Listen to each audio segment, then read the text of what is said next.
Hi, I'm Dr. Susan Rich. Today I'm going to speak with you about why I'm so passionate about prenatal alcohol exposure. My little friend Sparky is here with me. Sparky. We are going to be discussing why I am passionate about prenatal alcohol exposure and why I believe more women need to know about this very misunderstood problem. In psychiatry, we have a book that we use to diagnose all degrees of mental health conditions, and this is called the Diagnostic and Statistical Manual. Now, when a baby is born, parents aren't necessarily thinking about their behaviors that they were doing before they found out they were pregnant. And a lot of times, parents aren't really even thinking ahead of time about becoming pregnant. About 50% of pregnancies are unplanned. So in our country, the United States, we have 1 in 20 children affected by prenatal alcohol exposure. And much of the reason is because people don't know that they are pregnant in those first, say, 2 to 4 or maybe 8 weeks. A lot of women don't really find out they're pregnant until they've already missed a couple of menstrual cycles.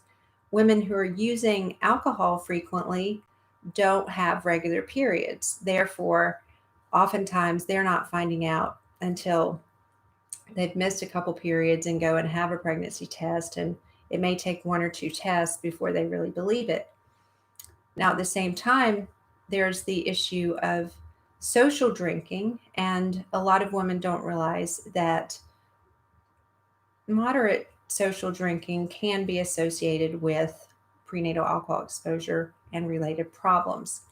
What I mean by that is as little as 4 to 6 drinks, if it's timed right at the late third to early fourth week post conception, when the face is forming, the face is zipping up, and the brain is forming, that's when babies that are vulnerable can be affected that early. Why it's important for women to think about that is that it's better to avoid those unintentional exposures and begin thinking about pregnancy during the first, let's say, few days that you're not using contraception. So the idea would be to contracept unless you're just going to avoid alcohol altogether. Many women don't like this idea. Many women think that either the government is trying to tell them what to do, or that doctors are overinflating the problem, or that somehow their rights are being infringed on. But really, we have to go back to the science. Dr. Kathleen Sulick showed in 1981 in her studies with mice that as little as what would be equivalent to 4 to 5 drinks in the human was enough to cause facial malformations, all sorts of cardiac problems, even some limb deformities in the little mice. Now, that was 1981. We've had a ton of studies ever since to show that even in humans that are prenatally exposed to just 1 or 2 episodes of what would be considered for some women a social drinking episode, that is 4 to 5 drinks over the course of an evening, this is enough to cause the baby later on to have the full fetal alcohol syndrome. So the facial features, the learning difficulties, the short stature or failure to thrive, and you may not find out for some of the babies because they don't have the facial features. Only about 10 to 15% have the facial features. You don't find out till sometimes later about the learning disabilities. And it could range from ADHD to, very mild dyslexia, could be speech and language problems. But these problems, Sparky, it's okay, no speak. You're okay. You're okay. No speak. These speech and language problems can be associated with the person not necessarily being able to appreciate what the other student is saying, the other peer might be saying. They might misinterpret language. They might misinterpret even facial expressions, and over time, some of the milestones that they might have achieved, either socially or developmentally, might be delayed. So in younger kids, it's the developmental delays that we might see. And in older kids, it's more of the learning disabilities. But you can see some of the social skills problems earlier on. And it's those social interactions that we notice and that parents can, kind of start to see as they get a little older. They're not getting along with peers the same way, or maybe they're overly friendly with certain adults.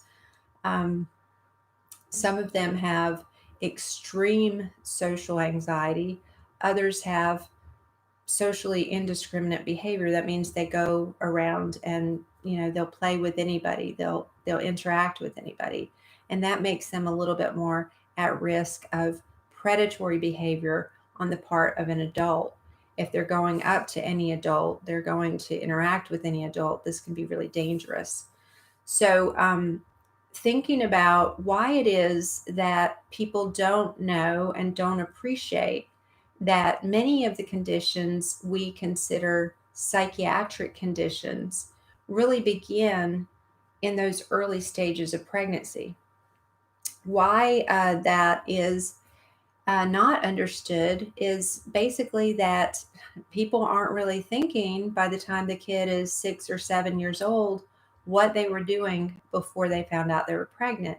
And a lot of doctors don't ask. They don't think to ask. There's so much to go over in those first few visits with a psychiatrist. And very often the psychiatrists aren't given the time with patients to really delve into those histories. So it's important for people who are seeing a psychiatrist to be really upfront and honest, and also for psychiatrists to do an in-depth questionnaire before the patients come to the visit.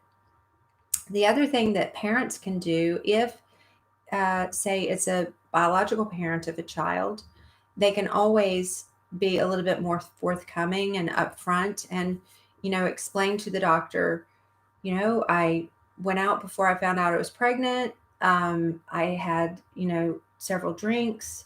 I want to make sure this isn't something that has affected my child. I'm